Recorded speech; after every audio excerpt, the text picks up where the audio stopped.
Sawa sawa. So tutaongea hiyo maneno mengine baadaye. Tuendelee. Thank you, Your Excellency. Could have made it better. Now, on blue economy, I think I've spoken about the coastal counties. This broad-based government or administration has also pursued a deliberate strategy to revive inland water transport on Lake Victoria, repositioning the lake as a driver of regional trade, fisheries, tourism, and economic inclusion.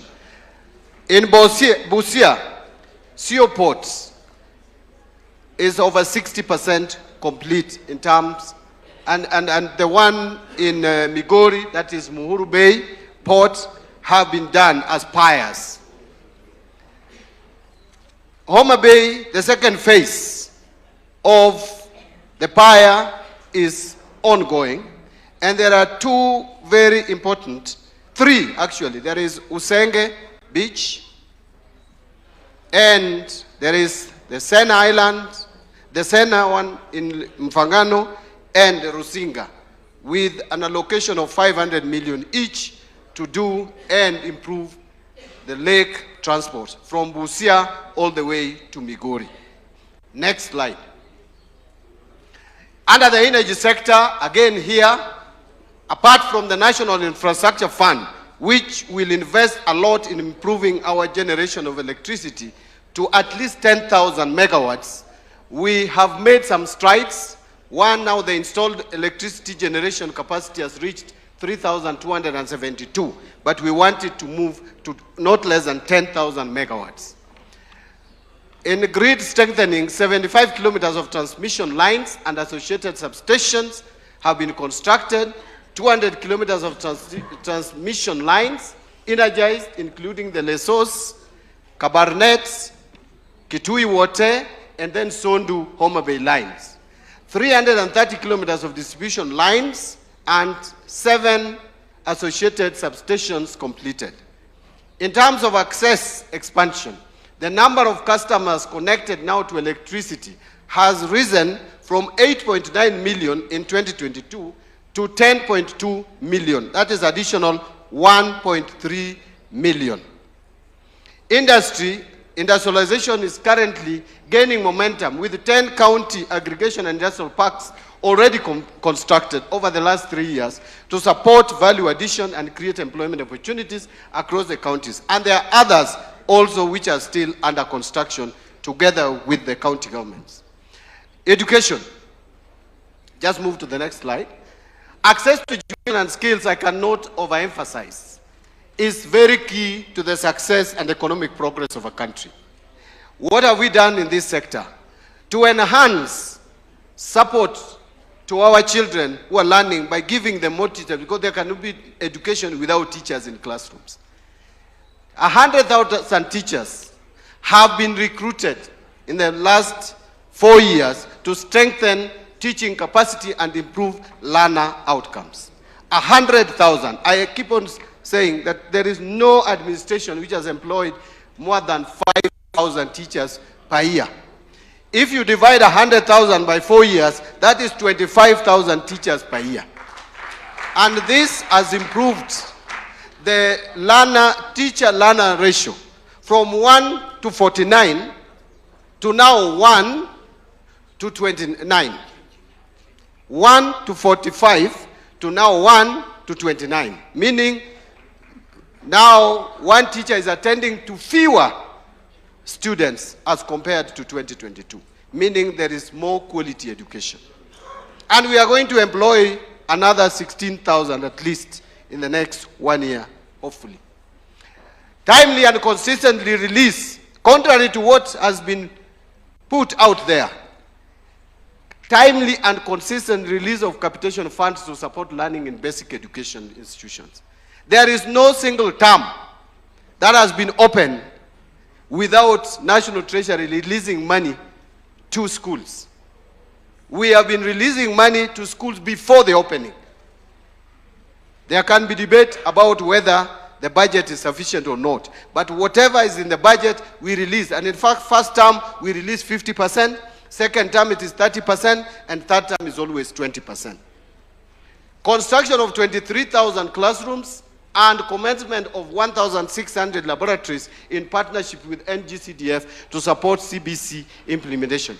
And NGCDF, Your Excellency, I want to report that at least for the first time in the history, I think since the CDF was formed, we released the full amount before the end of the financial year. We have revitalized technical and vocational education and training, with enrollment increasing from 562,000 in 2002 trainees to 825,000 trainees in 2025. In this financial year, the government has allocated 784 billion for education. This figure has risen from 526 billion in 2022. It is now 784. So when you hear the opposition talking about us defunding education, either they don't know the meaning of defunding, or they are being very mean and economical with the truth. The truth is that allocation to education in this country has risen in the past 4 years from 526 billion to 784 billion. And I've given some of the highlights, some of the figures there. Let's move to the next slide. Under sports, and very quickly, here you all know Talanta Hela program, which aims to, among other things, promote talents and among the youth and revitalize the creative economy through identifying, nurturing and monetization of youth talents in sports. And sports and health and arts infrastructure development also is another initiative. And we are upgrading of existing stadia and completion of regional stadia across the country in preparation with AFCON. 33,000 new stadia are under construction across the country before I come to the Raila Odinga Talanta Stadium. So let's go to the next slide. Okay. Yes. Now, up there, Rebecca Miano should be very proud of herself. What is happening? International arrivals grew from only 870,000 in 2021 to what we have today, 2,550,000 tourists in 2025. That's why you can see our foreign exchange are very healthy, because we are getting a lot of inflow of forex in the country. A rise which is approximately 193%, with the hotel bed nights up by 12.6%. Talanta Sports City, the 60,000 seat Raila Odinga International Stadium at Jamhuri, Nairobi, is over 90% complete as of mid-2026, which is ahead of co-hosting of AFCON or 2027 with Uganda and Tanzania. Stadia and culture, rehabilitation of more international sports center Kasarani, which is 48,000 capacity, is going on, and Nyayo National Stadium plus AFCON training venues upgrades is going on. I mentioned about over 33 stadia being constructed across the country, something that has never happened in this country. When I think it was the Jubilee government, when they were campaigning and they talked of having a stadium in every county, I was like, are they mad, you know? I could not see how that would happen.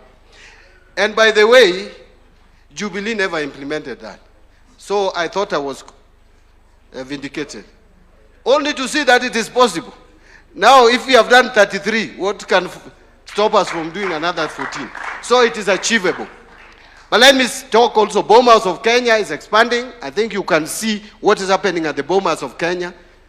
Since independence, we have KICC as the only conference facility, something that has been overtaken by events. Now we are going to have a state-of-the-art and international conference facility. Let's move to the next one.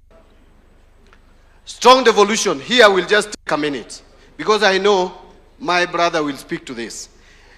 Just move to the next slide very quickly. Government has ensured consistent and timely disbursement of resources to county governments.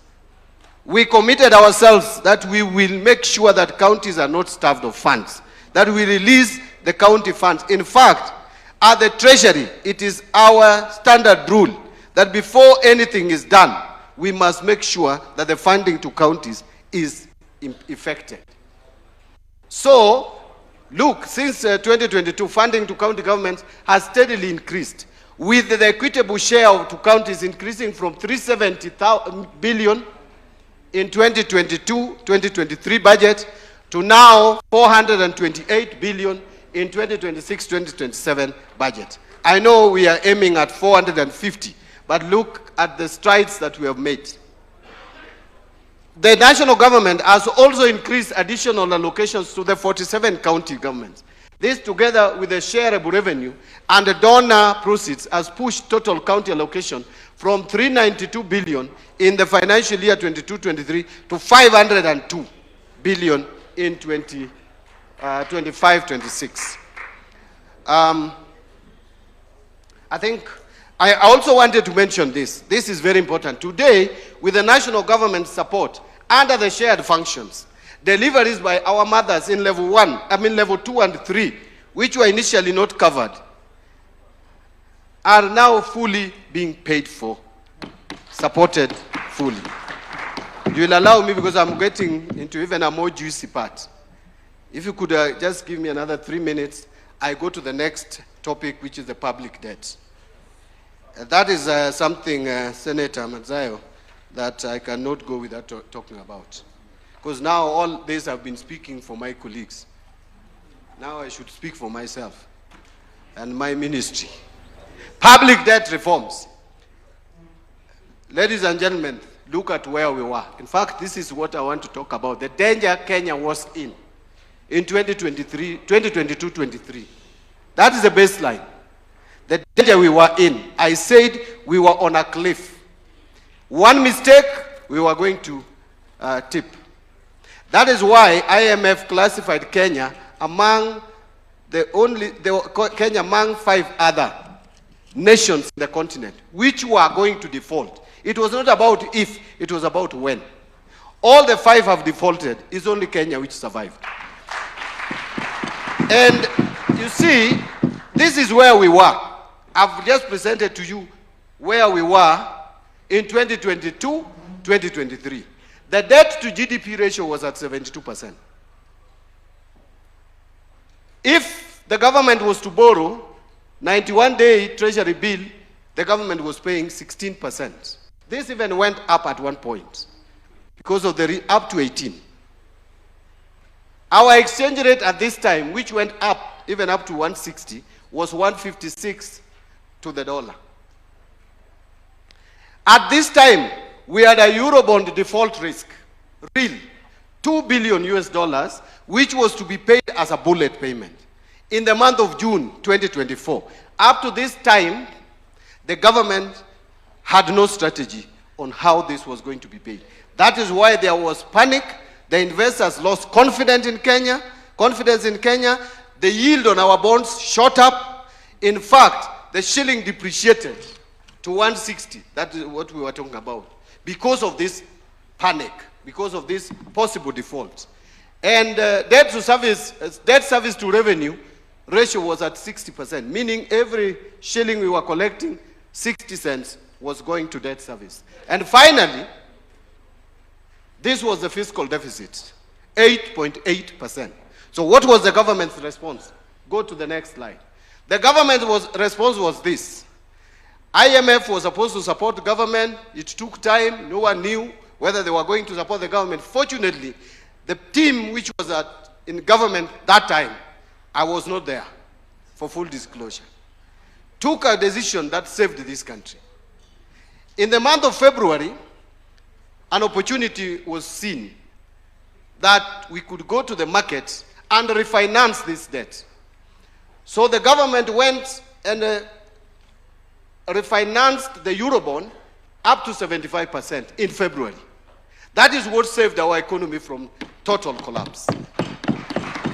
Because with 1.5 billion paid, which was a bullet payment, it was 2 billion coming in June, 1.5 was paid in February, it eased pressure on the economy immediately. And that is how we survived. So only 500 million remained for the government to pay in June. So that was easy. Then the confidence came back. I will show you that. But then, After now I'd come in, we sat down with the president, and we said that, look, there are people who are in these offices. I remember asking the president, Your Excellency, what was happening with these people who are in the offices this time?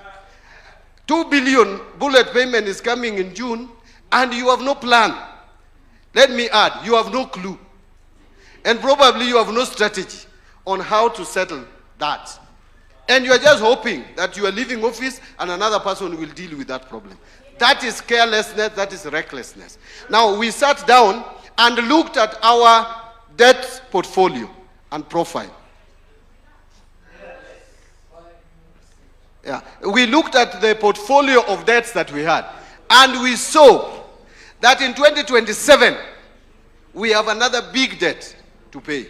Another one in 2028 to pay. Another one in 2031 to pay. Another one in 2032 to pay. Now, in May 2027, you have a debt of 900 million US dollars. If you don't act immediately, then something is wrong with you. In 2028, you have another 1 billion US dollars to pay. If you don't act, because it will just be a few months after election, you have a problem. And then I can go on and on. So what did we do?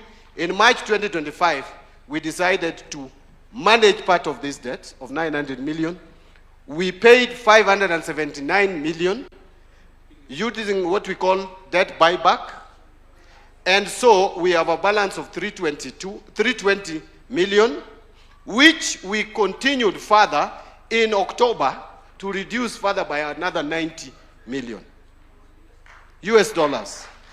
And we also took out 628 million of the 2028 debts, which would have fallen due. We took out 628 of the $1 billion. And then, in February this year, we went a step further to take out part of the 2028 debts and go a step further to 2032. So we have also reduced the 2032 debts. The only debt that we left was 2031 debt because the rates were not very good. So we left it to look at it badai, because we didn't want to go for a more expensive debt for a cheaper one. So, colleagues, now this is what we have done.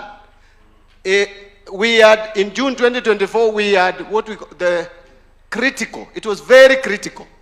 We eliminated that risk.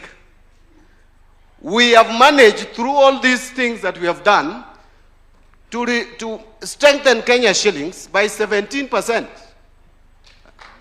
From 156 to 129 today, 129.3. We have managed to reduce cost, because the moment we paid these maturing debts, what happened? The yield on our debts went down. Meaning now Kenya is paying lesser in terms of servicing these Eurobonds because of the actions that we took. There is no more panic that Kenya would default. Our foreign exchange, this figure is not correct. This is an old figure. It is now 6.4 months of import cover at 15.3 billion. Bilaterally also, we decided to do something that I hear no country has ever done. That we got into bilateral engagement with China. I remember Your Excellency spoke with the leader of China. Yeah, but it is okay. This is now. I'm being reminded you are alive. But that is okay, because it's now a story that is out there. We managed to discuss for mutual benefit to the two countries. The president went and discussed with the leader there. He sent me to lead a team. We negotiated in a way that would not compromise or even lead to debt restructuring. So what did we do? We managed to get annual savings. Let me not go into the details because it will bore you. Every year we are saving 215 million US dollars on the SGR loans, the three of them that we took. Okay? Credit ratings Our credit rating has moved. Moody's used to rate us at CAA1. They have upgraded us to B-. And that was January this year. No, they have upgraded us to B3, sorry. And then we have this B- has moved to B. This is S&P, that is Standard & Poor. Stable economy. Now that is the rating that we have. Debt service to export, I told you, was at 60%. It has, now the debt service to exports has gone down from 29 to 13%. Meaning now, our debt as a numerator over denominator, which is export, is smaller, almost less than half. We can comfortably now service our debt using our exports. Then, finally, look at these rates. 91-day T-bill, 16%. Now it is 8.79. Let's move to the next quickly. I think this is basically a repeat of what I've said. Go to the next. Again, go to the next. No, but go back there. Just one comment. On the reforms that we have carried out, there is what we call treasury single accounts. Some of us have heard about it, but they don't know what it is. What this means is we had accounts scattered all over in commercial banks without government having visibility. National Treasury not even knowing how much we have. Presently, now we can see our balances. And I will tell you, Your Excellency, that it has led to this. Look at how much we used to pay central bank. Because we used to take overdraft from central bank on shortfalls to service maybe some loans which are falling due quickly. And in this year, 23-24, we even paid 9.6 billion. This is interest on overdrafts that we used to take. Today, it is 3 billion. But listen to this. July, Your Excellency, we have only paid 30 million. In July, 30 million. If we maintain that, it means we'll only pay 360 million shillings for the whole year as overdraft interest. Why? Because now we can see our balances which are lying idle elsewhere in all our accounts. So we don't have to borrow money, and yet we have money in other accounts. Let's move to the next one. Move to the next. Now, this is just a comparison. Debt to GDP ratio 72. Now it is 67 to 68.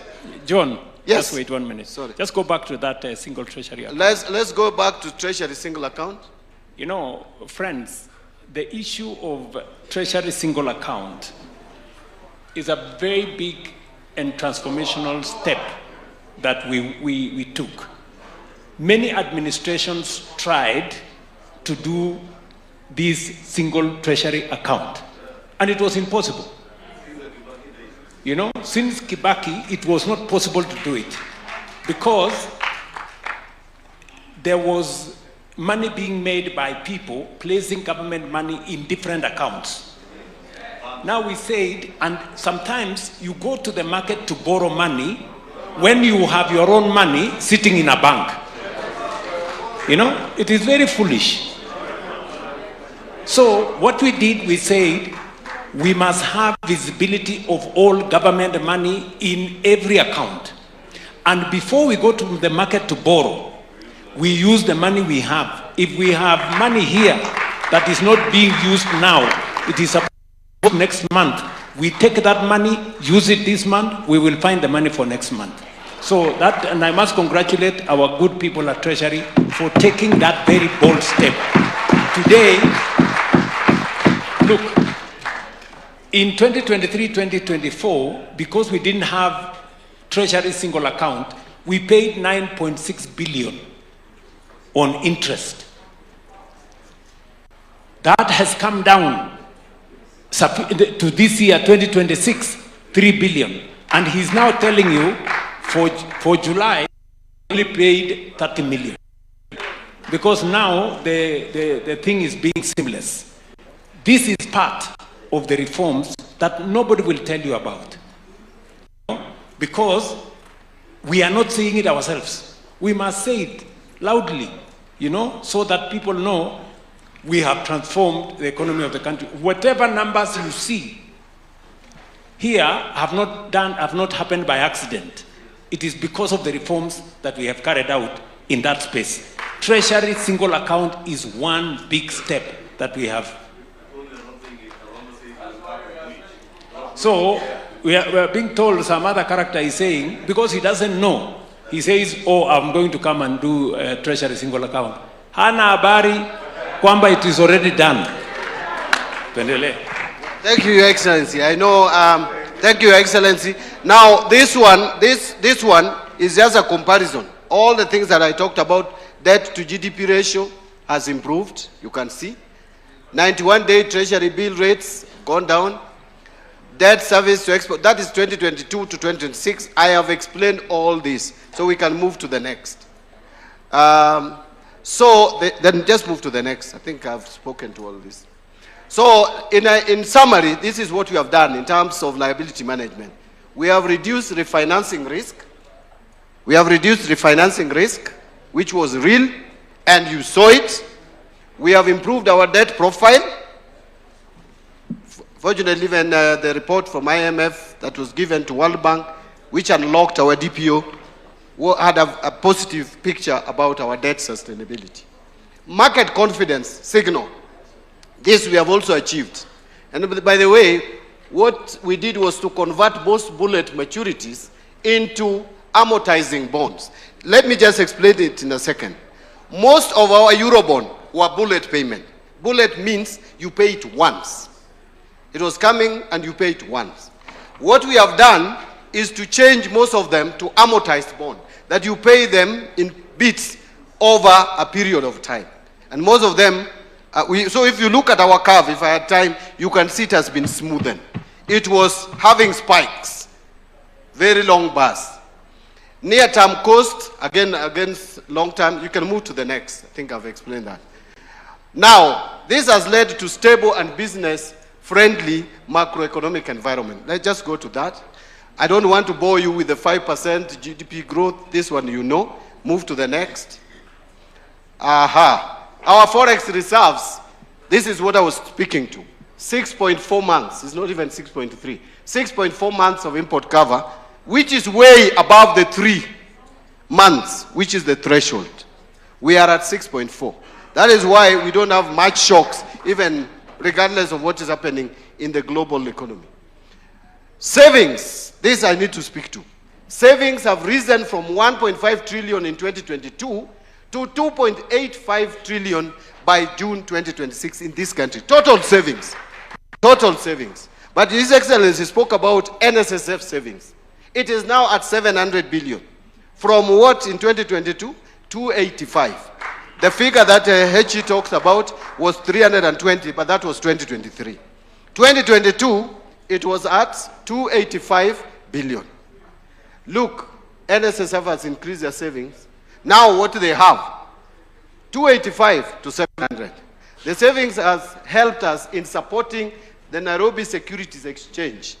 The Nairobi Securities Exchange crossed the historic 4 trillion market capitalization mark for the first time in history on August 4th of 2026, closing at approximately 4.01 trillion, now making it one of the best performing stock exchanges in the world, globally, not even in Africa, in the world. In fact, in 2024, we became the best in Africa. You can move on. I think I've explained all this. Inflation, let me speak to inflation.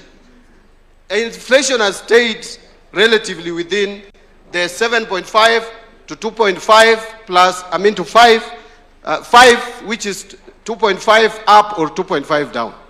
But in the month of May,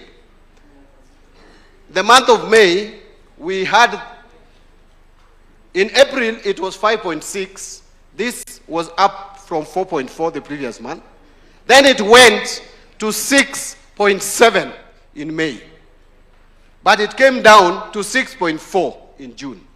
In July, it was 6.5. Meaning, even with the problem that we are facing in the Middle East, we can still be able to manage our inflation within the range. And we are expecting this to remain within target.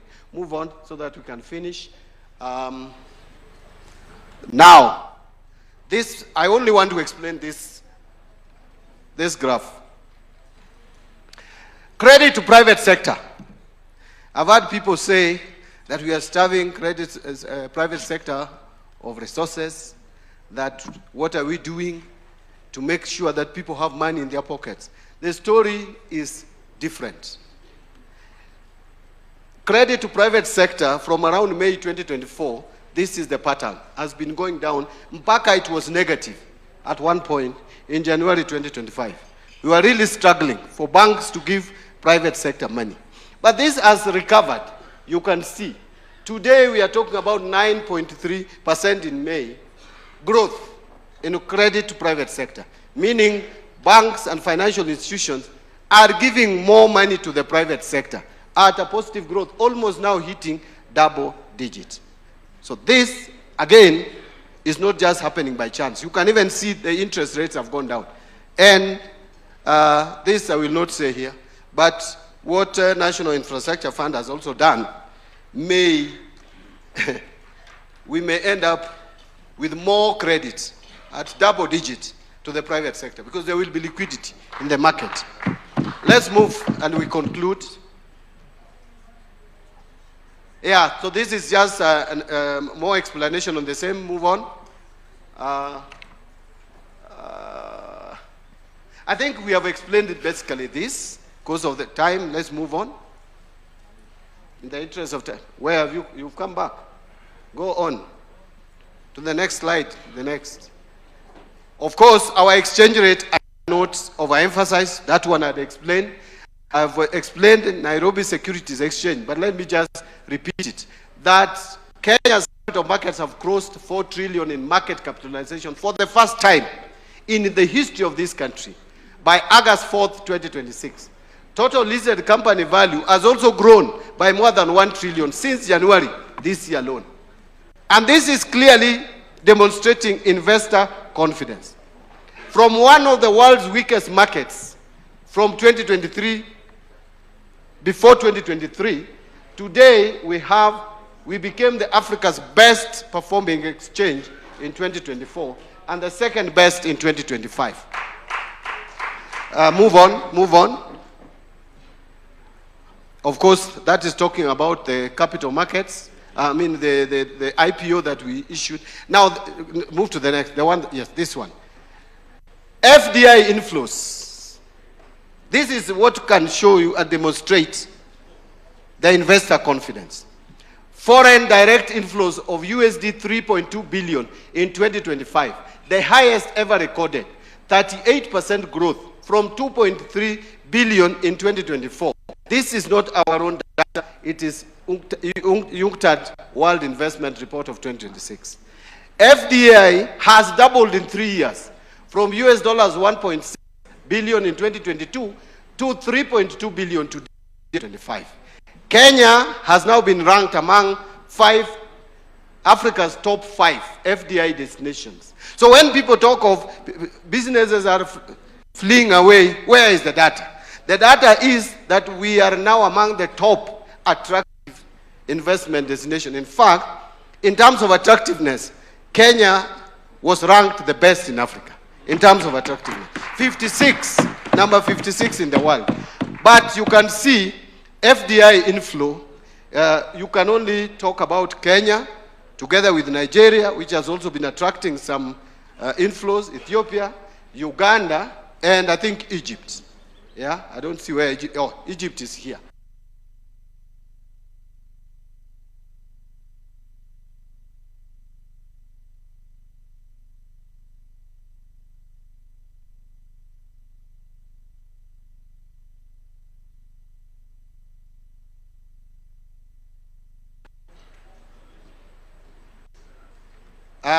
We have also talked about sovereign wealth fund. This one, Parliament, I don't want to bore you with this. You are the ones who passed legislation to create a sovereign wealth fund, and you help us to create NIF fund. So I don't want to belabor the point. You know the 3 the three areas that Sovereign Wealth Fund is supposed to address.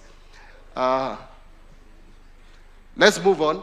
I think, let me summarize and conclude. Your Excellency, I have talked about what this administration has been able to do in the past 4 years. And if you are fair to this administration, who belong to broad-based government, there is no reason why you cannot go out there and talk with confidence where we have brought this country from. We have done a lot of work, but if we are not careful, it will be consumed in the noise of our competitors. You can see, even in public debt alone, which everybody has been talking about, what this government has done. You can speak with authority because it cannot be denied. It is undeniable that this country was at a dangerous place. And now we can breathe and we can confidently say, let me tell you something, which I've shared with His Excellency. Early last year, 2025, one of the senior officials of IMF came and we had a meeting with him. He's a former minister of Jamaica. We had a meeting with him at Serena Hotel, and he was very categorical and unequivocal. He was telling me, you have to go and restructure your debts. I told him we will not restructure debts. In fact, he thought I was mad. And we agreed with His Excellency, the President, that we will not go for debt restructuring, which other countries were going for. Today, the same guy came and told us, you guys are out of danger. There is no need for debt restructuring. We can move on. So, if someone is telling you that this government has not done much, please speak with authority. If you cannot remember all the figures, at least remember some. Just pick some of them and remember. We will share this presentation because it's a public document. We will give it to our members of the National Assembly, members of the Senate, our governors, anybody who wants this information, we will make it available. Your Excellency, I want to apologize for taking so much time, but that was the presentation of the government to this meeting. Thank you.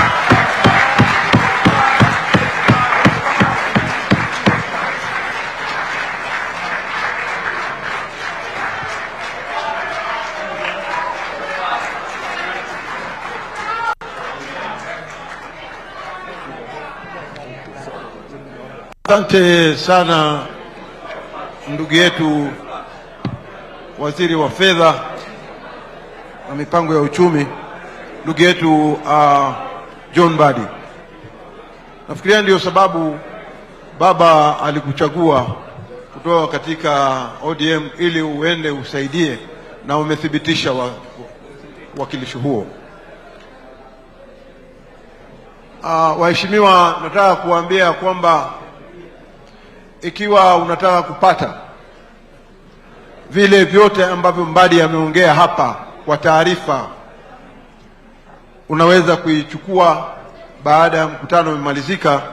Hiyo taarifa hiyo iko tayari, utapitia huko nyuma, utachukua hiyo yote aliyoongea hapa, ili kwa sababu uweze kuisoma na kujua zaidi.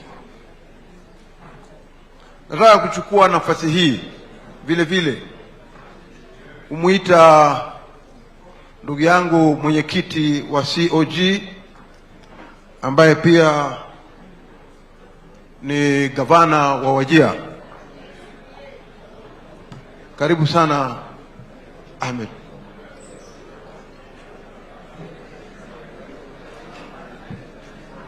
Bismillah.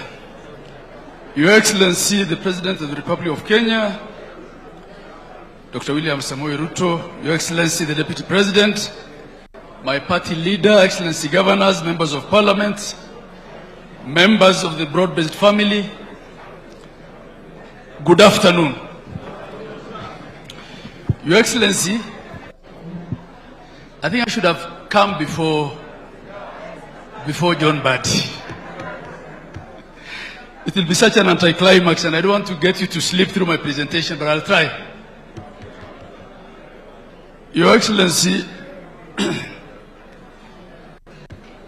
and dear colleagues, you know, as a council leadership, we don't make news when we say anything positive about national government. The nature of the relationship that has been created over the last 14 or so years is such that the voice of the leadership of council can only be heard when they lament. So today I'll try not to lament and focus on what has been achieved as a result of collaboration and cooperation, what I call cooperative governance between the national and the county governments of the last 4 years. Please. Go ahead.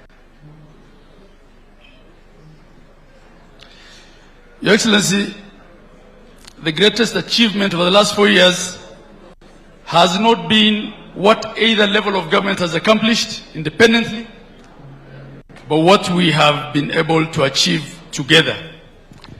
More than anything else, I can say we've been able to work together between the two levels of government, reduce friction, confrontation, and that allowed us to achieve a lot.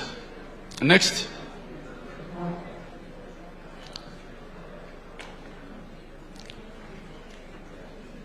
Your Excellency, this year marks 16 years since the promulgation of the Constitution, and about 13 and a half years since devolution was actually institutionalized through the formation of county governments.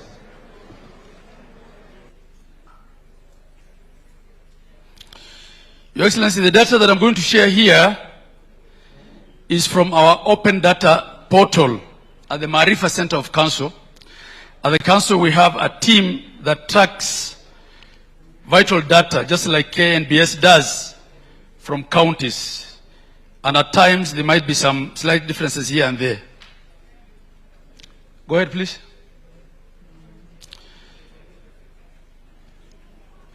It's in the area of health that this collaboration between counties and the national government is best evidenced. In 2023, we signed an IPA, an intergovernmental partnership agreement with the national government. You're going too fast. The slide with the 100,000. Yeah, there. To set up the Community Health Workers Program. Before then, they used to be called Community Health Volunteers. Under this arrangement, we agreed to do a 50-50 co-funding between the national and county governments for CHPs to give them stipends of 5,000 shillings a month and to kit them. So the figure that we see there, the 100,000, is the numbers that were given kits, but the actual figure employed, I think, was in the region of 107,000. These CHPs have become a very critical cog in the delivery of health services because they're able to reach every village and ensure that there are a link between the health facilities and the communities. They've become very integral to our outreach programs in health. Your Excellency, the next thing is the establishment and operationalization of SHA with all its segments. I know the figure that was quoted before me here was on 228 primary care networks. But according to the data we actually have 277 established and PCNs across the country. What this does is that it has created stronger linkages between communities, primary healthcare facilities, referral services, providing thereby a more integrated platform for delivering healthcare closer to the citizens. As of June 30th, next slide, the number of people across all counties that are registered for SHA was in the region of 31 million. I know 2 months down the road that number could possibly have changed. And payments to healthcare facilities have now increased from an average of 12.7 billion to 21.36 billion that we take out of SHA for only public facilities within counties. Your Excellency, this has been coupled with the creation of what we call the FIF, the Facility Improvement Fund, because there is now constant money flowing every month from SHA to facilities, individual facilities. And much as once in a while we raise issues about delay of payment of claims,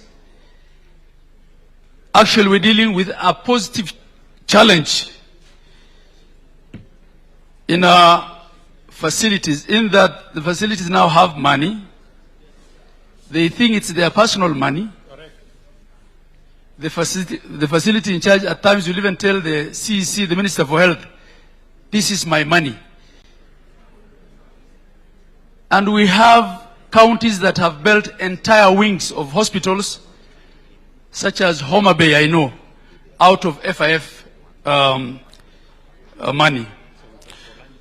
So this is a very good thing, because going forward, every facility in every corner of a county is assured of money, regardless of who the governor is.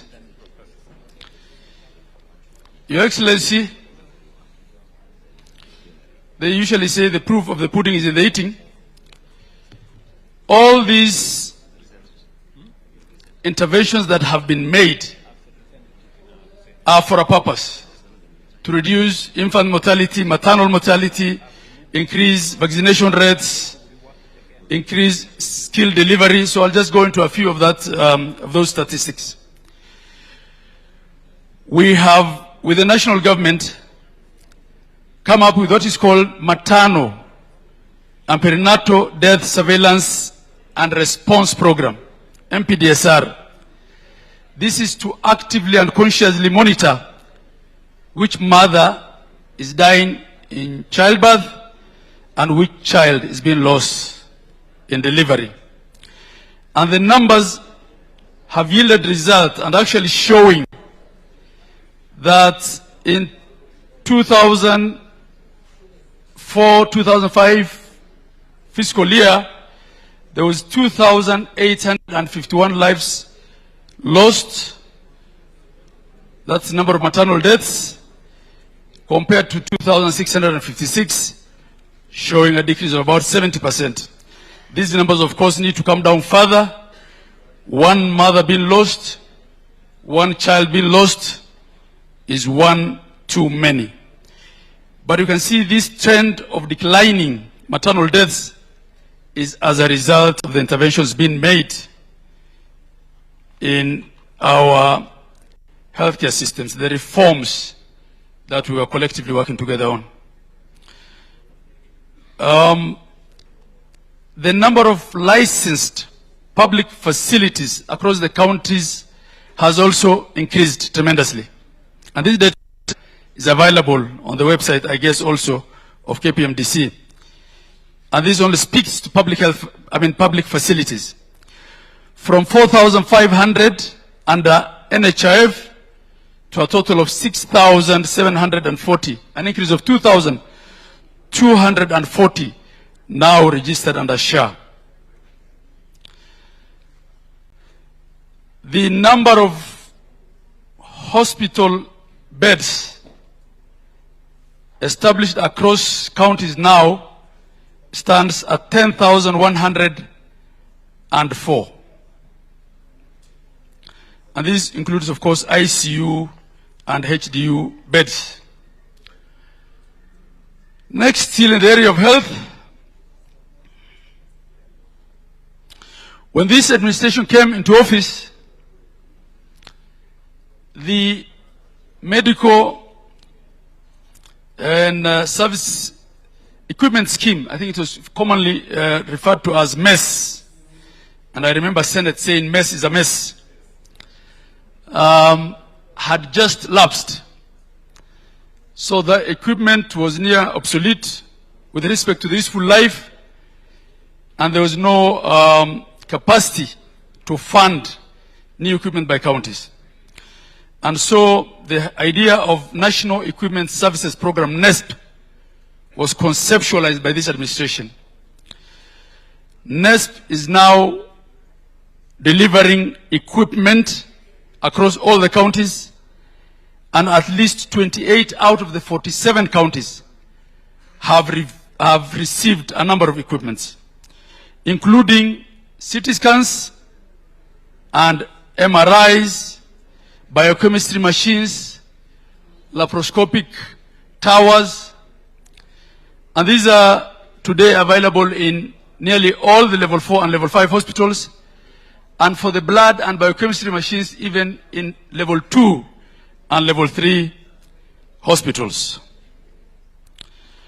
The last cog in the wheel of that reform was the setup of the National Ambulance and Emergency Services, which was launched the other day, which will actually be reimbursing county ambulances for delivering patients to county hospitals. So the question of asking patients rather, to pay for fuel of ambulances or charging them for ambulance service will now be a thing of the past.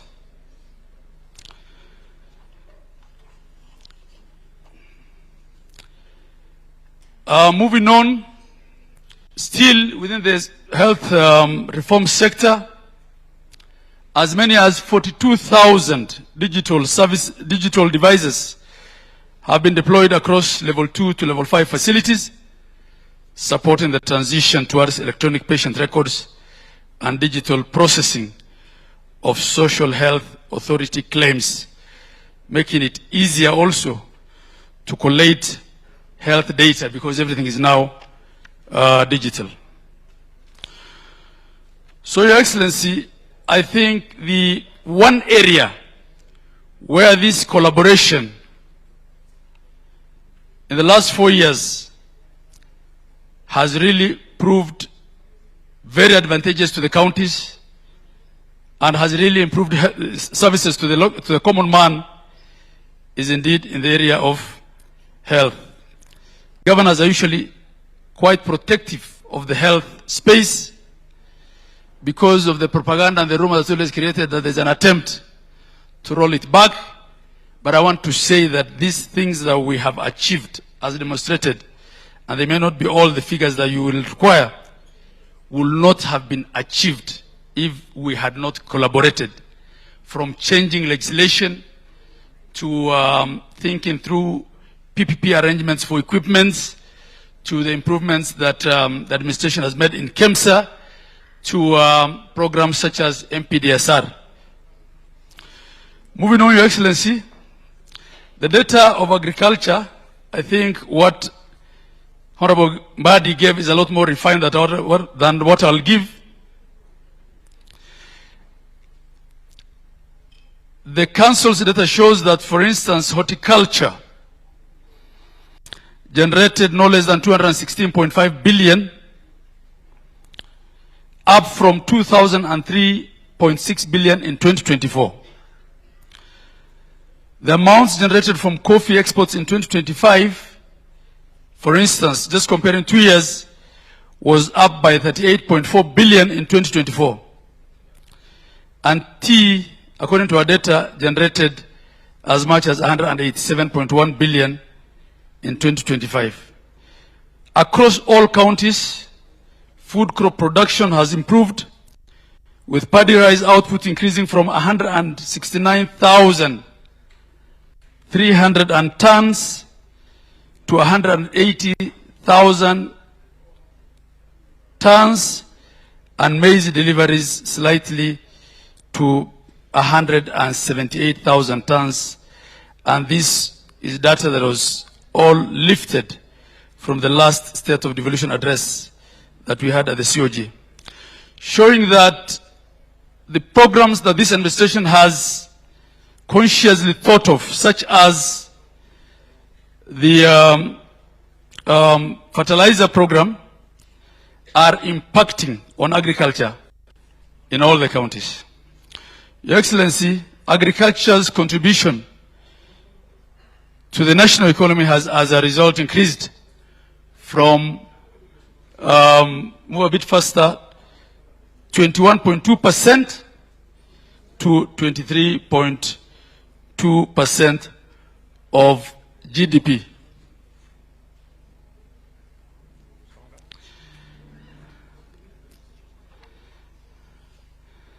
And there are many programs that we run with the national government with respect to agriculture. These programs include, among others, the Food Security Resilience Program in the ASALs and the National Agricultural Value Chain Development in the more arable areas.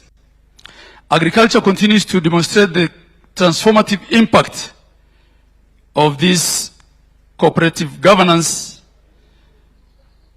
and it's having an impact on our economy. Your Excellency, the CS also spoke to the issue of the fertilizer program. It is indeed having an impact, and county governments have expanded the agricultural network extension of services, irrigation development,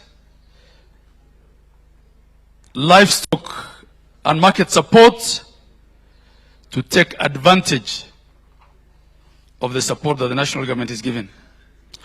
With respect to fertilizer procurement, what the counties are reporting is 272,816 bags procured, reaching no less than 305,000 farmers. Both the national and county governments continue to provide certified seeds and seedlings. I remember CS Mbadi was asked about livestock, and he said that the milk data that he has speaks to livestock. I just want to add that across all the 47 counties, at least 6.1 million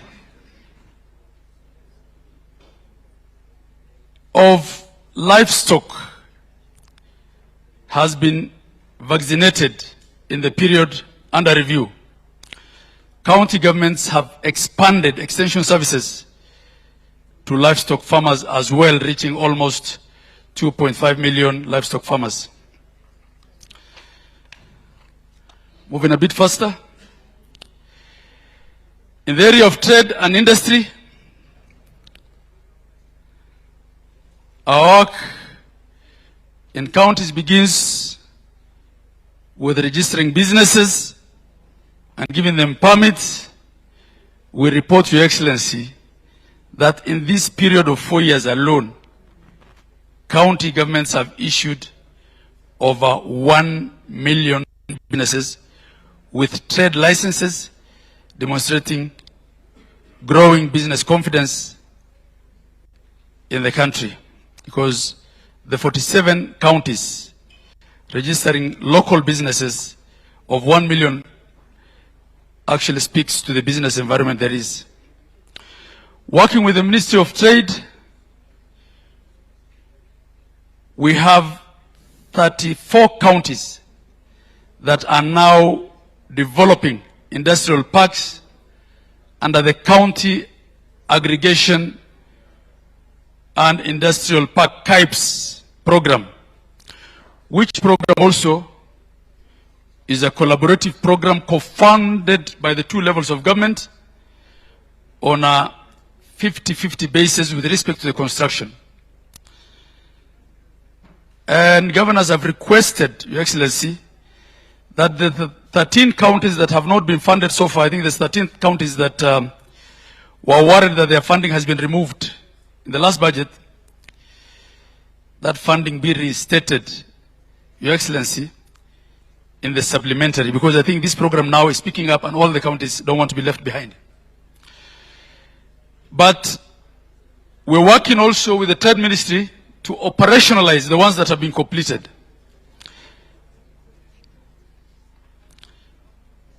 And this program, Your Excellency, is probably the biggest investment in cottage industries since independence.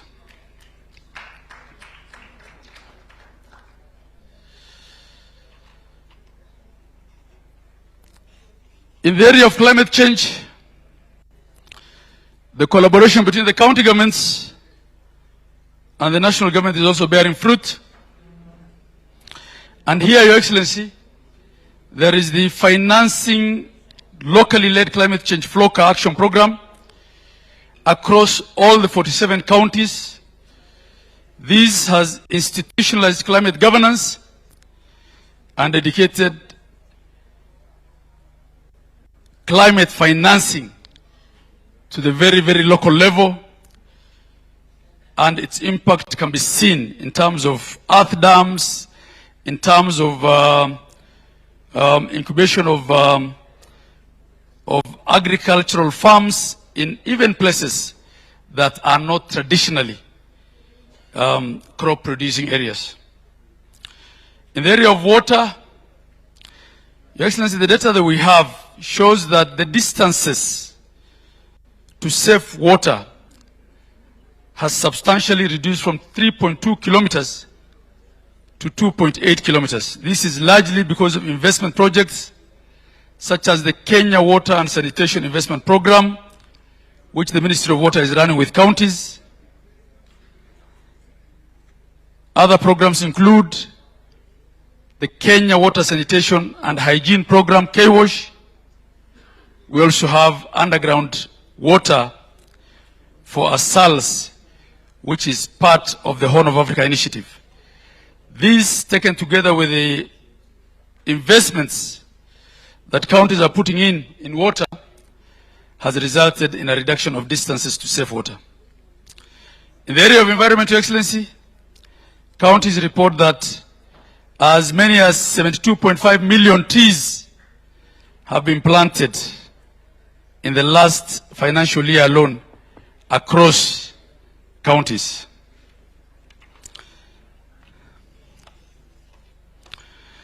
Your Excellency,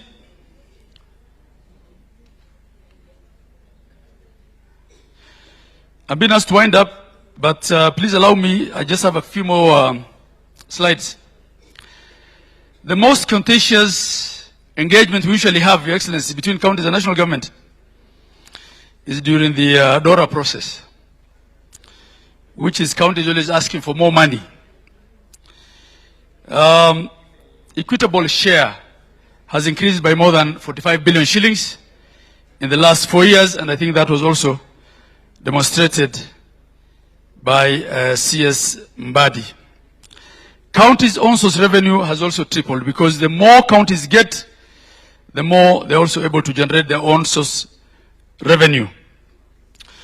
But Your Excellency, more than the increase, I think the engagement has also become a lot more mature. Because this engagement usually begins at IBEC. And I remember, and I think my predecessor, Anne Waiguru, is probably in the room. Anne, I can see you there.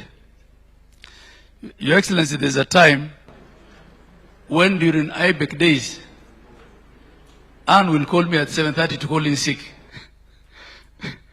Because she was avoiding to engage with the chair of IBEC then. Now we have no attendance problems at IBEC. We're always there, and all governors attend. Because we have mature discussions under the chairmanship of His Excellency, the Deputy President. Your Excellency, moving on to the general area of intergovernmental relations, the county governments and the national governments have in place at least 42 intergovernmental partnership agreements across all devolved services. We are represented in 32 boards, task forces, and committees, where of necessity, executives at the national and county governments have to meet. And this has sustained intergovernmental engagement and has secured full annual equitable assessments during the last 2 reporting cycles. Members of Parliament may not know that we are represented in boards such as SHA, such as the affordable housing, and this speaks to the collaboration that we have with the national government. Your Excellency, in the area of urban infrastructure and development, at least 200, please move on, at least 202 kilometers of roads have been constructed within 59 municipalities. This is under programs such as Kenya Urban Support Program, KUSUP, and Kenya Informal Sector Program. There has been development of at least 171 kilometers of non-motorized transport infrastructure, provision of 5,250 parking spaces for both private and public transport, construction of 192 kilometers of stormwater drains to mitigate flooding, establishment of 31 kilometers of sewer lines to improve sanitation, creation of 12 recreational facilities, development of at least 12 fire stations in different municipalities, 16 retail markets constructed by counties, 4,533 street lights installed with an additional 81-meter high mast lighting. This is in addition to all the markets and all the street lighting programs that have been undertaken by the affordable housing program in counties. And needless to say, Your Excellency, in many of our counties today, the biggest housing estates that are visible are indeed the affordable housing program houses. In the area of roads, we continue to partner with Kura in many of our sub-counties today. We're seeing tarmac road for the first time in many, many places. In fact, nearly all the constituency headquarters today can boast of some kilometers of tarmac. And for counties, we have at least 185,000 kilometers of roads that's maintained by the county governments. These are vital to link farmers to markets, children to schools, patients to health facilities. And Your Excellency will be glad if the issue of RMLF and the legal architecture around it can be completed so that there is harmony between members of parliament and the county governments. Please move on. I can see the mere mention of it is attracting some reaction. Let's move on. I think I've spoken to that as well. Just move on. In conclusion, Your Excellency,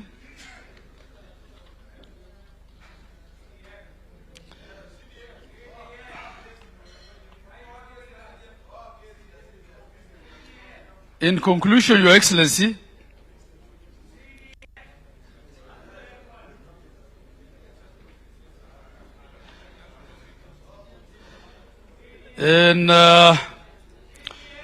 Your Excellency, in conclusion, I want to say this. As we've been told by my party chair, Gladys Wanga, down to 2027 has begun today. And Your Excellency, I began by saying that governors usually feel a bit shy, saying that, national government has done this and that. But I've also said before that as a council, we're not the official opposition. In any case, the official opposition today is ODM, and they're here with us. I think for this 1 year as governors, to be fair, that we speak more of the collaboration that we've had with the national government and what we've achieved with respect with that collaboration, and less of what we have not gotten or what we have through real perception been denied. Nearly all the governors in ODM and UDA are pro the broad-based government. We should take advantage of that. Your Excellency, your opponents, and we don't know who your opponent is as of now, one will try and use devolution and the strengthening and deepening of it as a promise for post-2027 elections. As the council, we feel that this has been the most pro-devolution government or administration there has been. And Your Excellency, I'm licensed to say that because I think I'm the governor who has served longest in the leadership of council, having served as 2 years, as vice chair for 2 years, and 2 years as chair of council. And I'm sure my sister Anne will agree with me. What we need to do, Your Excellency, then, I've not spoken to ECD, but there's much that we've done in the area of education. I just want to wind up because this gentleman keeps knocking on my door. What we need to do, Your Excellency, going forward, for the politics of things, and Gladys has spoken to us, is one, to speak at the mountaintops and everywhere, but two, to reduce cannibalization into each other. As UDA and ODM, and discuss the things that are likely to divide us in boardrooms rather than in rallies. And two, also,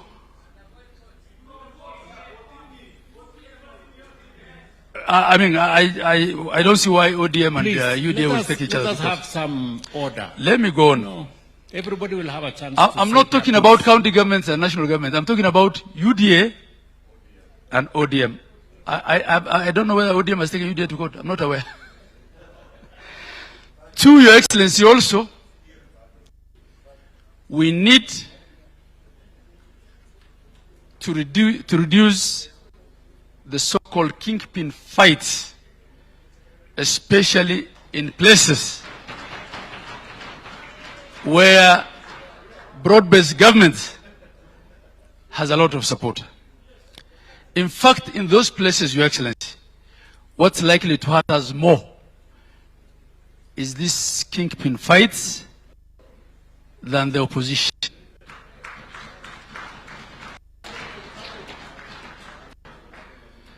Honorable Junet is pointing at Aaron Cheriot. Maybe I have had something else in mind. I want to end it there. And honorable members of parliament, we are not party to the CDF case. No, please. We are not party to the CDF case.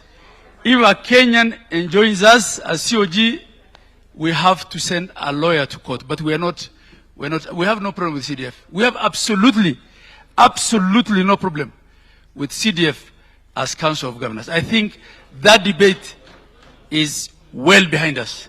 Your Excellency, I want to assure you that as COG, family of broad-based, we will support you and will support this fight because I agree with you. We must come back as broad-based to power in 2027, The alternative is unimaginable. Your Excellency, some of the governors back there have a placard. They're not demonstrating.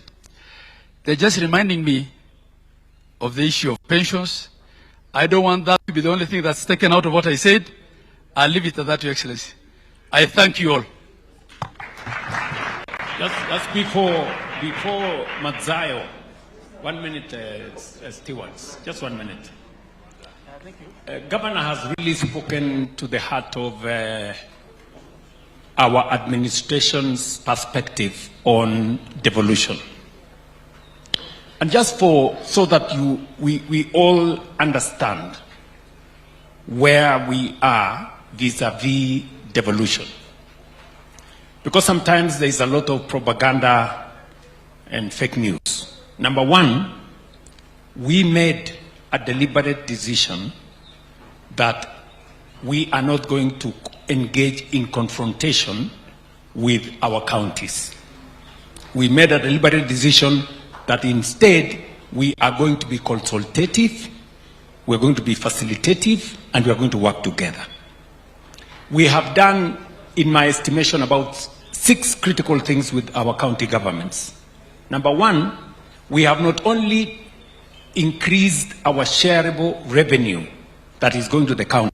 It was 370 billion in 2022, in the 428 billion. A whole 60 billion plus. That is fact. In the last years, I have worked with Mbadi here. Any money owed to counties. In the past, we used to cross the year and then counties are paid on the other side of the year and it becomes spending bills and many things. In the last 3 years, every coin owed to counties was paid before the end of the year. Governors are here. I am sure they agree with us because that is the correct position.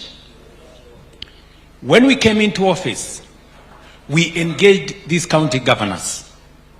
Number one, we started with community health promoters.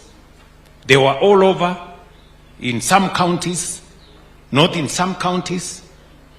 Some of them were trained, some of them were not trained, some of them were getting lit stipend, some of them were not getting lit stipend. We agreed with the counties that we need to standardize. And I must commend the county governors because we sat on a table, we agreed that we are going to engage community health promoters in all counties. We did it, we trained them. As national government, we promised that we are going to kit all these CHPs. We provided equipment for all the CHPs. I must thank the county governments. They paid half the stipend. We paid half the stipend as national government. Again, showing collaboration between our 2 levels of government. We agreed on fertilizer and farmer issues. The county governments participated in our program of registering farmers. We had only 350,000 farmers registered. Because of the collaboration between the national and county governments, we have now a register of 7.2 million farmers. We can now provide interventions, including fertilizer subsidy, on a voucher system that is on a digital platform.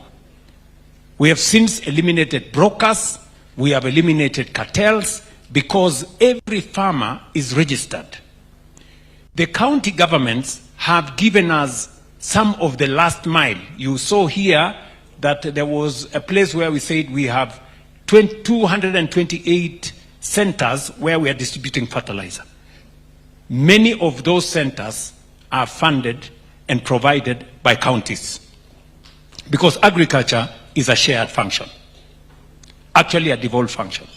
But because we believe in devolution, we support agriculture. Together, we have seen coffee, sugar, tea, dairy grow together. The third issue that we did together is on the matter of health. Health is devolved, right? But We would have simply walked away as national government and say health is devolved, they can hang out with it. We did not. We engaged with counties. Apart from CHPs, we moved to the next step. We engaged counties here. The former chair, Anne Waiguru, can bear me witness on the development of all the legislation that we took to Parliament. Counties had a say. They participated in all the legislation that Parliament passed. They have participated in all the boards that we have to demonstrate. I'm saying this so that we can demonstrate our commitment to devolution. By supporting counties to deliver on health, we are supporting counties to deliver on their mandate. And we are not so much bothered about whether this is a devolved function and this is not. We are bothered about the citizens who are the ultimate beneficiaries. In any case, there are no county or national citizens. We just have the citizens of the Republic of Kenya. The county governors will confirm that every hospital today, and they have said correctly, in fact, the chair of the Council of Governors has corrected how many primary care networks we have. It is not 220, it's 278. Our ultimate target is 315, so that every part of Kenya is covered. Every hospital today has a digital gadget.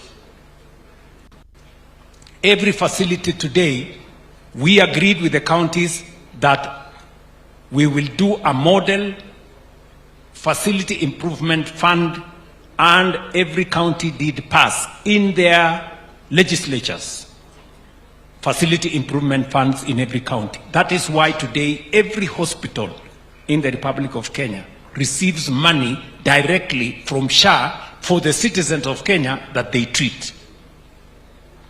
That is how we are improving the quality of service in that space. And I am very proud, I say here without fear of any contradiction, of the partnership that we have done with the county governments. We have also agreed with the counties on matters of equipment. You remember, we had an old program which we were calling MESS, and it actually became somehow a mess because we ended up in a lot of problems with it. Some of the equipment was not working, some of the equipment broke down, there was no mechanism of trying to improve it, and we have many difficulties. So, together again, and I remember Anne and my good friend Ahmed here, we sat down with them as the leaders of the county of the counties, and we designed a program where instead of us buying very expensive equipment at very huge financial outlay, and also trying to maintain them, and also trying to service them, we decided that what happens globally is going to happen in Kenya. So innovatively, we now have equipment under the new program that we don't pay for. Manufacturers place those equipments in our hospitals, we only pay for service. It has made it possible for many hospitals in our counties now to have equipment, and that those equipment for the service is paid for by SHA.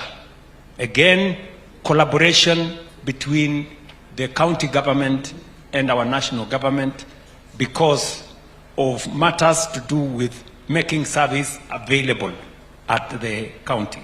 Every county government, in fact, there were only 2 counties that had refused initially because I think they didn't understand. But now, every county government has signed an intergovernmental participating agreement, what we call the IPA. We have also agreed on KEMSA. In fact, there is now a further discussion as to whether we can net off, and I think that's a conversation Sakaja has been encouraging me to do. We can agree on how to net off some of the debts between what we owe councils, what they owe KEMSA, and what we can net off so that we can have a smoother program, because we must make sure together there are health commodities in every hospital.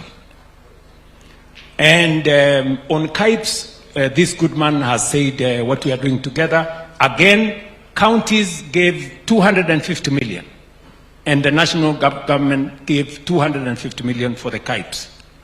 We have now in the budget, Waziri Lee, I think 4 billion shillings to equip all the county aggregation and industrial parks that have already been completed, so that we can make them operational, because these will be the first stages of cottage industries in our counties. Again, the county governments, we have worked together on them. And of course, the housing program. We have worked on it together. Some of the land upon which we are building affordable housing is national government. Some of it is county government. But we haven't distinguished this is county, this is national, because the citizens of any county, whether the land is national or county, belong to that county. And therefore, there is no need for us to waste time. Let me answer 2 questions that people I see people keep asking. People keep asking, why are we using national government land or county government land to build affordable housing that eventually is sold to individuals? This is my answer to them. National government land or county government land, there is a mechanism in the law for them to be converted. It is legal.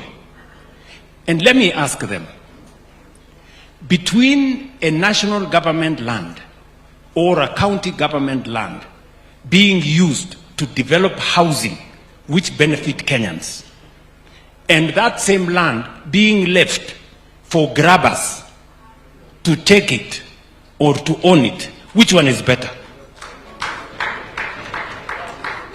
Alternatively, between that land being squattered and slums developing in those pieces of land and it being converted into decent, affordable dwellings for Kenyans, which one is better?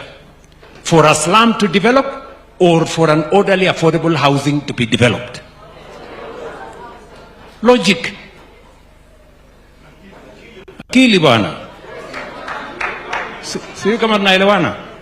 You know, so because I see many people struggling there saying, oh, why are we? And the third question, which I want to answer, they keep asking, why are you selling to citizens houses that have been built on government land using...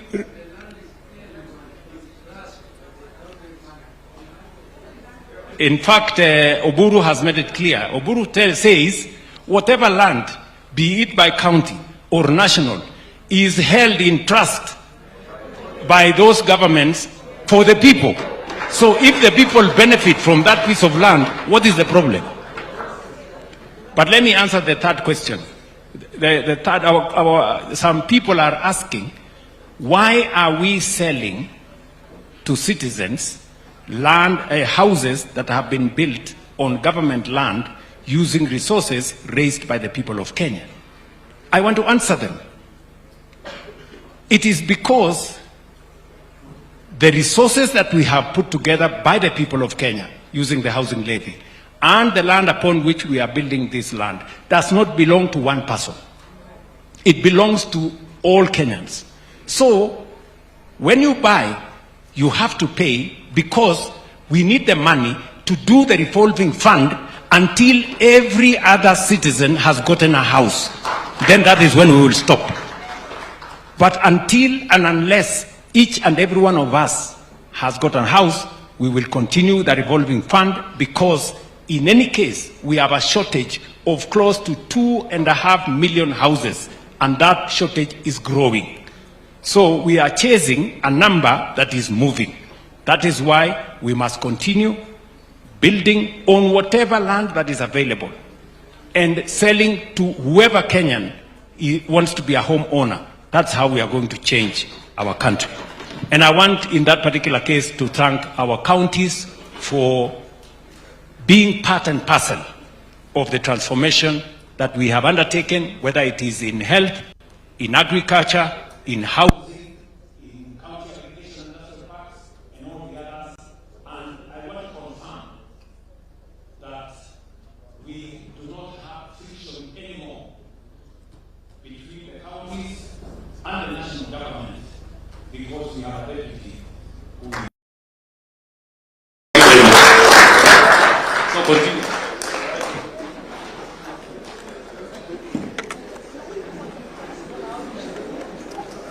Thank you very much, Your Excellency. I have a small message for all of us here. Waheshimiwa, tafadhali nisikizeni kidogo. Nisikizeni kidogo. That this information is very important for all of us. That this is a hotel. We are not the only visitors. So please, do not leave your personal belongings or items unattended. We've had a few incidences. And therefore, please do not leave any of your items. For our sisters, your bags. For our brothers and sisters, you have telephones. So don't leave them unattended. Let me take this opportunity now, Your Excellency, to call the Prime Cabinet Secretary, His Excellency Dr. Musalia Mudavadi. Please come on stage and address us.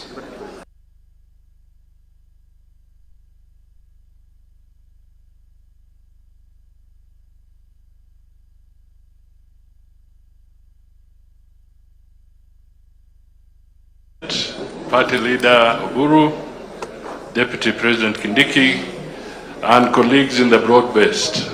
Broad-based hoye! Broad-based hoye! I know I am competing with the low sugar levels, but I will try and be as crisp as possible. Your Excellency, dear colleagues, Kenya's foreign policy gains and growing geopolitical influence is attributed to a sustained program of state and official visits, which are both inbound engagements with foreign heads of state and government, and also outbound and active participation in major multilateral forums. I can hear there are many people of Linda group in here, because they are talking too much. So, before we understand that statement that I've made, I think it is important that I profile the chief diplomat of Kenya, and that is His Excellency President William Ruto, who has provided strategic leadership in elevating our country's global standing and advancing our foreign policy posture. So, here is his profile, just partly, not all. President Ruto, one, is the African Union champion for institutional reforms.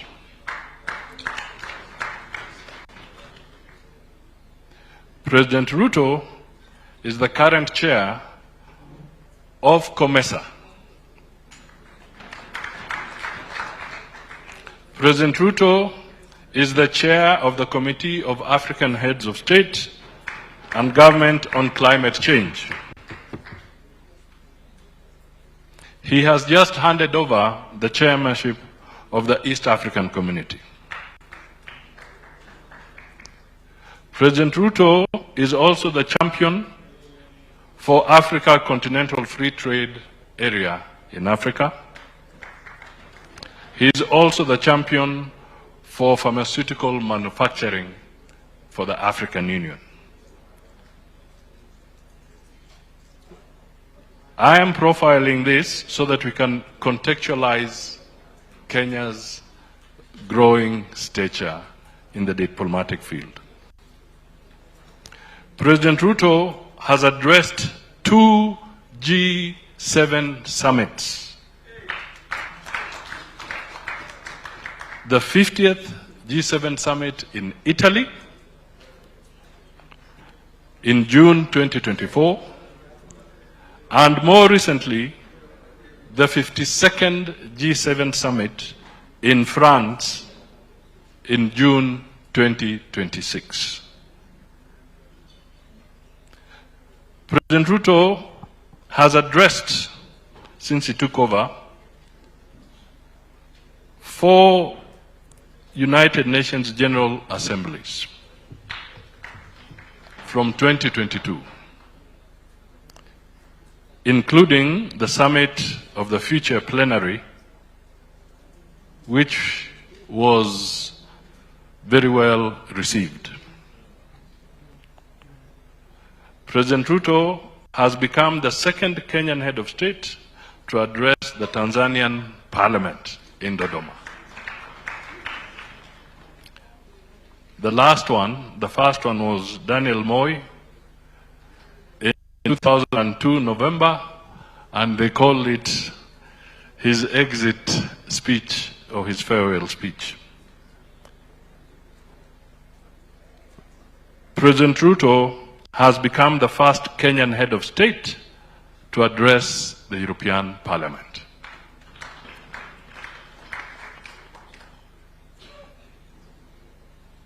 President Ruto, there have been many state visits to Egypt, but he made the last state visit as a Kenyan head of state to Egypt. There's a difference between official and official state visits. President Ruto has had state visits at the invitation of host heads of state, and in 5 occasions he received full ceremonial honors. South Africa, June 2026, Kazakhstan, May 2026, United States, May 2024, Ghana, April 2024, India, December 2023, and Tanzania in October 2022.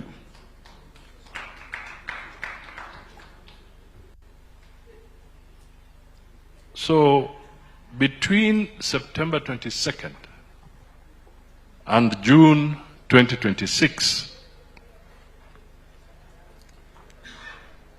the head of state of Kenya has had 145 high-level diplomatic engagements, comprising 55 outbound state and official visits, 38 inbound state and official visits, and 52 major international conferences and summits.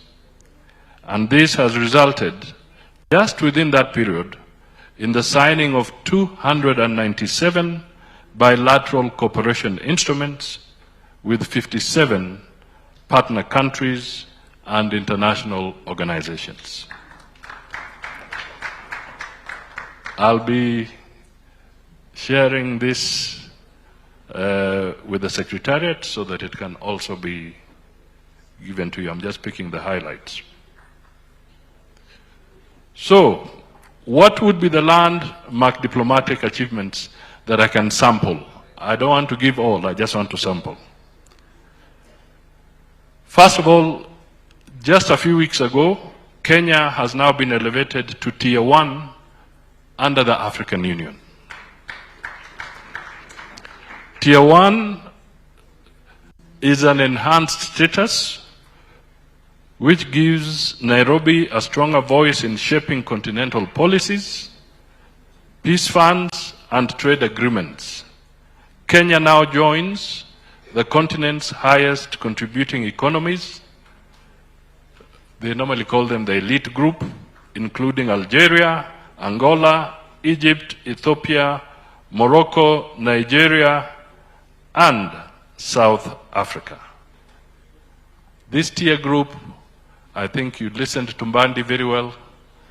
The strong economy has contributed to this, and the strong economy is led by President Ruto. Non-major NATO ally of the United States. President Ruto led a delegation in May 2024 to the United States. I had some governors mentioning how they found it difficult to access certain places. And this was the first visit by an African leader to the White House officially over a period of 16 years.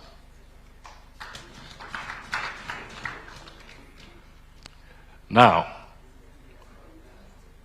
what does non-major NATO ally mean? It means a lot. In security terms, without going into detail,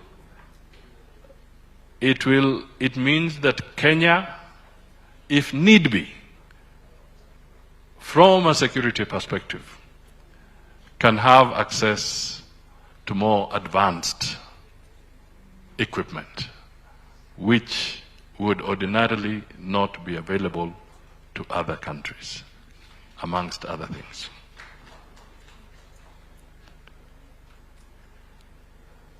Kenya-China relations were elevated to an all-weather comprehensive strategic partnership after a state visit by the President. And if you will recall, through these strong engagements, Kenya was able to lead from the front in getting through FOCAC, the declaration that has given Africa access for free preferential trade to the country of China. A very, very big achievement for Kenya and for Africa, and the President has been at the forefront of this. Kenya has signed a SEPA agreement with the United Arab Emirates, a comprehensive economic partnership agreement. Kenya has also signed an agreement with the European Union, EPA.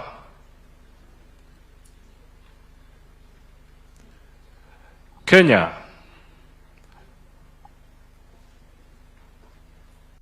on the economic front, on the political front, has just finished a mission in Haiti, a peacekeeping mission, where Kenya came out to support a strong peace effort in Haiti when everybody globally was running away from that. So we have reasserted our position as a key contributor to peace initiatives globally under the UN framework.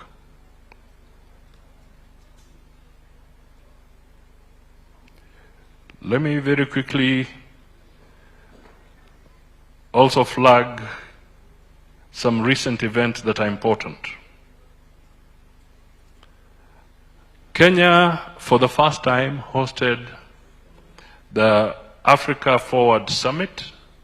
This is the first ever collaboration between France, which is a French-speaking country, and Kenya, which is English-speaking.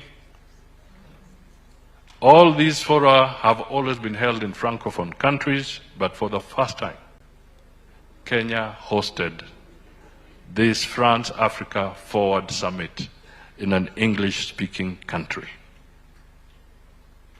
This summit brought together, in May 2026, 26 heads of state and government, 5 vice presidents, deputy prime ministers, 3 first ladies, 12 ministers, 23 heads of international organizations, including the United Nations Secretary General, and several non-governmental organizations, and the private sector. Kenya has hosted the Ocean Conference in Mombasa. We thank the team led by Joho for organizing that very well. Kenya has hosted the International Conference on Nuclear Energy in 2026. Kenya hosted the Africa We Build Summit. Kenya hosted the Africa Climate Summit in September 2023, where the Nairobi Declaration was made, and that has become a blueprint for the COP series of international events on environment.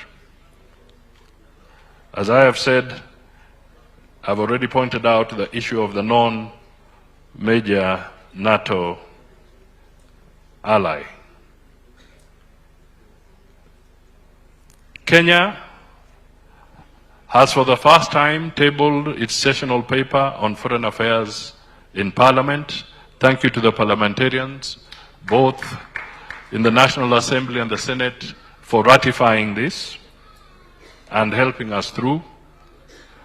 We have been able to clear two contentious issues in terms of Kenya's position. One is our position on Palestine. It's no longer an issue. Through Parliament, we have clarified that point. Through Parliament, we have also clarified that Kenya stands for the One China policy. It's important that this is taken into account, and it's within the sessional paper. It was approved. Your Excellency, let me very briefly just touch on the aspects of the diaspora. If we can get to the diaspora, because there are quite a number of things here. Let me just focus a little bit about the diaspora. First, ladies and gentlemen, let us remember that this is the first government that has recognized the diaspora by granting a state department. It was never that way. It was always embedded within the Ministry of Foreign Affairs, quietly, as a small function, but it is now a state department. Within the diaspora engagement, let me just flag a few milestones. We have created the Diaspora Placement Agency. We have the Diaspora Development Support Office. We have the Kenya Diaspora Investment Strategy, which has been rolled out. We have the placement scale, Kazi Maju.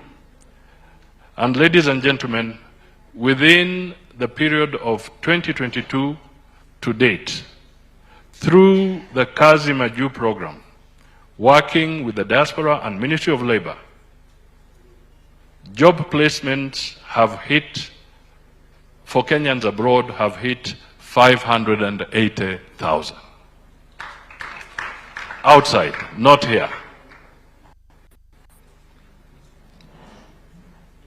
Mobile consular services have been extended across 124 cities in 58 countries, and 16,000 Kenyans have been able to access consular services.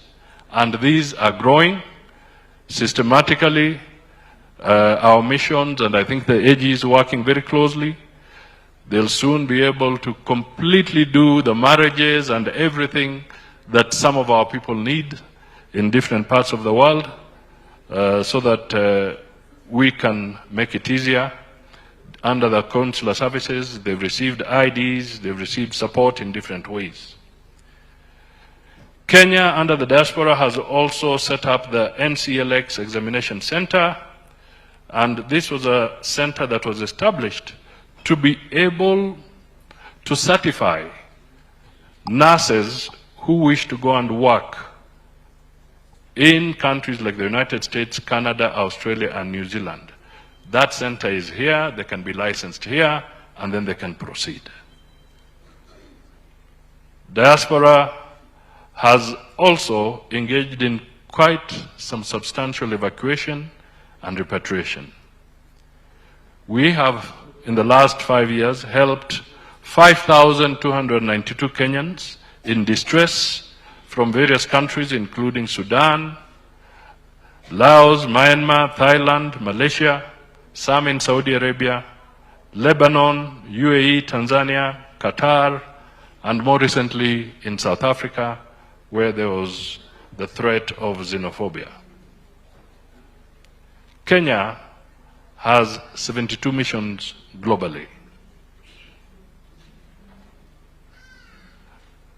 In a nutshell,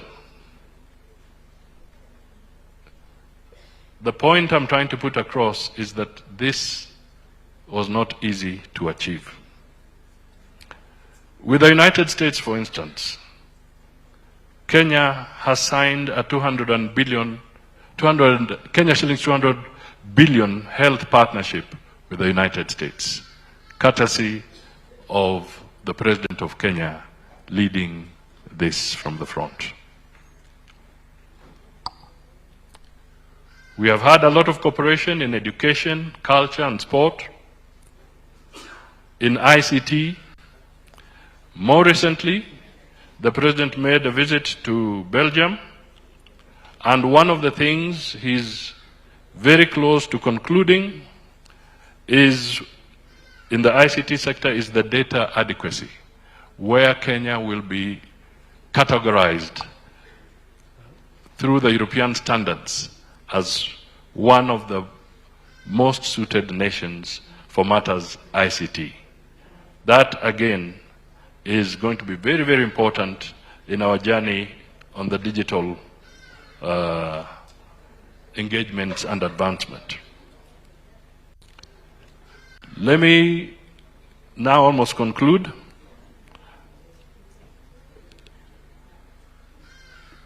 Dear compatriots, here in Nairobi, President Ruto led the groundbreaking ceremony with the Secretary General of the United Nations to put up a new headquarters complex. The estimated cost for the new UN expansion program is $380 million plus US dollars, which means, when complete, apart from what Kenya is doing in Bomas with their own resources, the United Nations complex here at Gigiri will be able to host a UN General Assembly after the completion.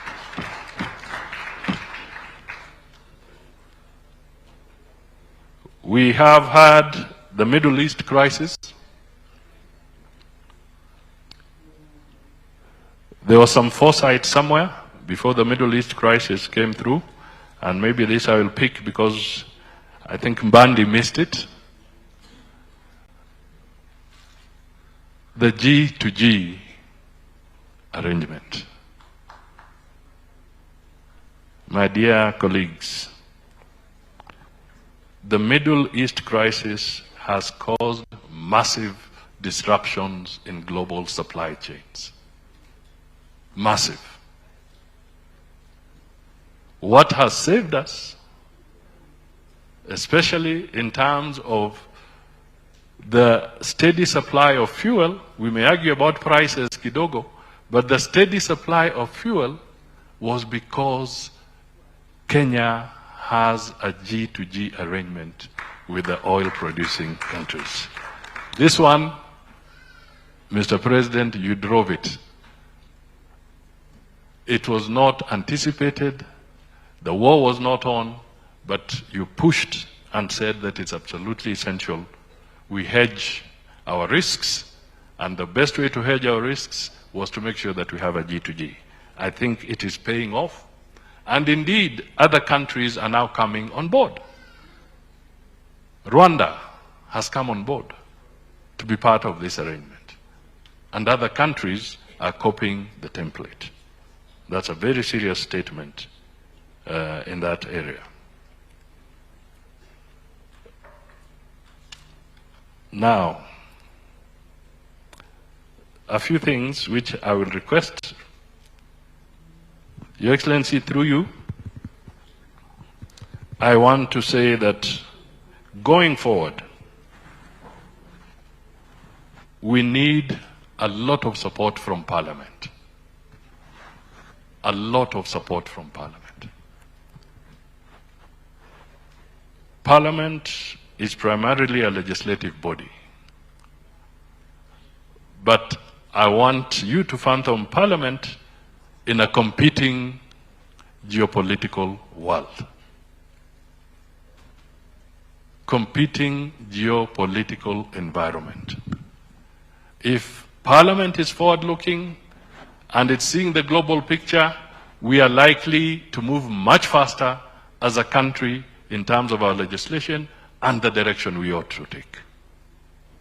So, dear colleagues from Parliament, help us to position Kenya even better through your legislative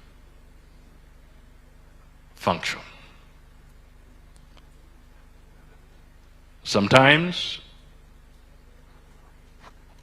our neighbors want to raid. They want to raid functions from here. Whether they are security related, whether they are economic related. And it is because sometimes we are stuck in Parliament through a protracted process. I really plead with you that let's take keener interest and accelerate that which is going to place Kenya at an even higher strategic level. The other thing that I want to appeal, and then I will conclude, is that, oh, by the way, the example I can give is Batuk. Let me just give the example of Batuk. It's more recent, it's in the papers. There are friendly countries who are also waiting for the opportunity for that to falter here so that they can grab it. Because there are spin-offs that emerge. So, that is an example that I can just place to you. Your Excellency, let me appeal again to Parliament, and hopefully Leader of Majority, both, will help us on this one. We strongly wish to see the public participation bill concluded. When we come to the session on legislation, maybe you can give us a reason to smile on this particular aspect, because it's long overdue and it is delaying a lot of things. So, ladies and gentlemen, I wanted to profile the President. I wanted to just highlight a few of those. More are in the document. I don't want to go through it. But if there's a moment I can say I've seen a busy head of state in diplomatic engagements, it's this time around.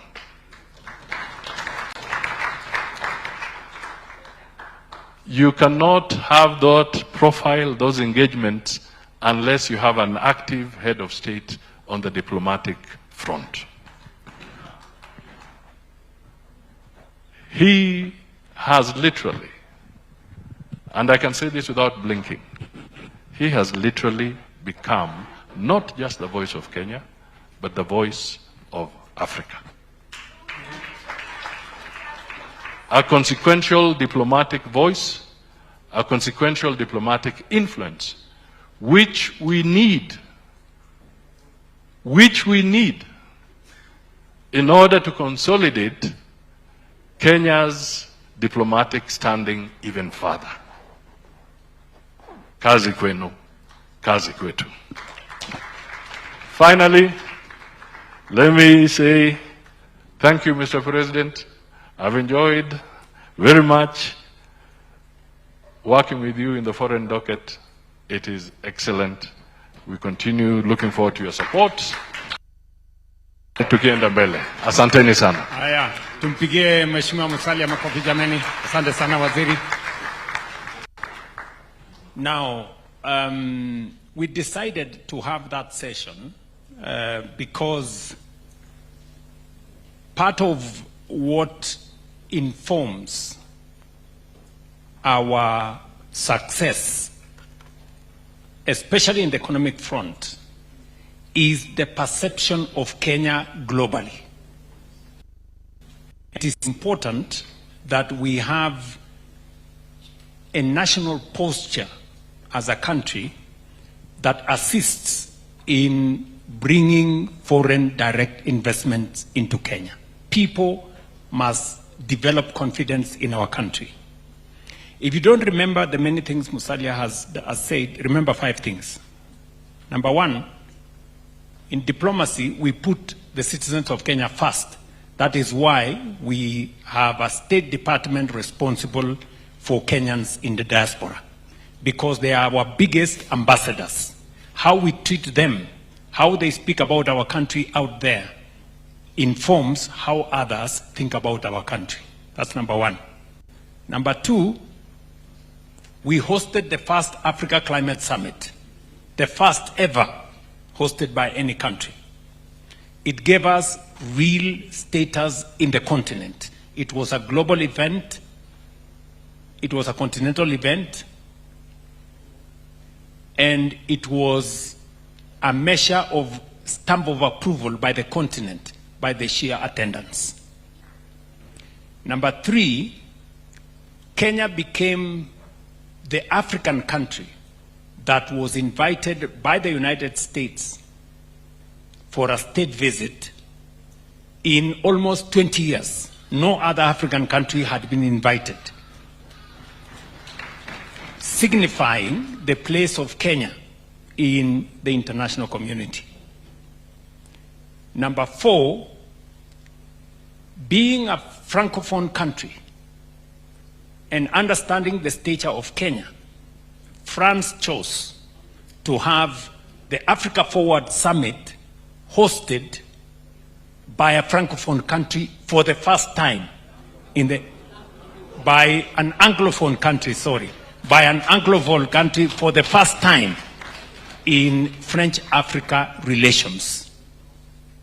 And it was a big milestone. And number 5, Kenya became the country that attended the G7 this year, representing Africa. And I want to tell you, our standing is in real good shape. So, together with you guys, we have profiled our country positively. Now, we need to wrap up this space on where we stand today. There is no better person who can connect between the economy, the social issues, education, devolution, diplomacy, better than my deputy. So, he is going to provide the wrap-up for this and to give us now the complete picture. John has spoken to some aspects of it. The chair of Council of Governors has spoken to some aspects of it. Musalia has spoken to some aspects of it. But the complete picture of where we are, the most appropriate person to do that in the program is the Deputy President. The question I want to ask us is, does he do it now? Or we do lunch and then come back so that we can complete now? By consensus, everybody says he does it now. Mr. Deputy President, you have the floor so that you can now connect the dots Wale watu, kuna wengine walihepa wakaenda lunch wachache. They need to be mobilized. Pardon? Okay, so we do lunch and then we come back. Okay. Again, we revise consensus. So, Mr. Deputy President, we will go for lunch. Okay, so we break for lunch for 25 minutes. 25. So we will be back here quarter.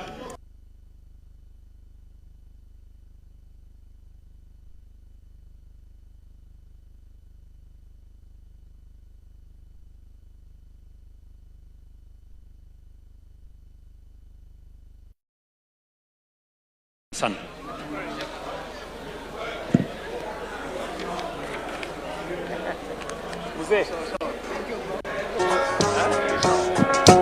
Wimbo ninaimba, sio wimbo ni maombi, nikiomba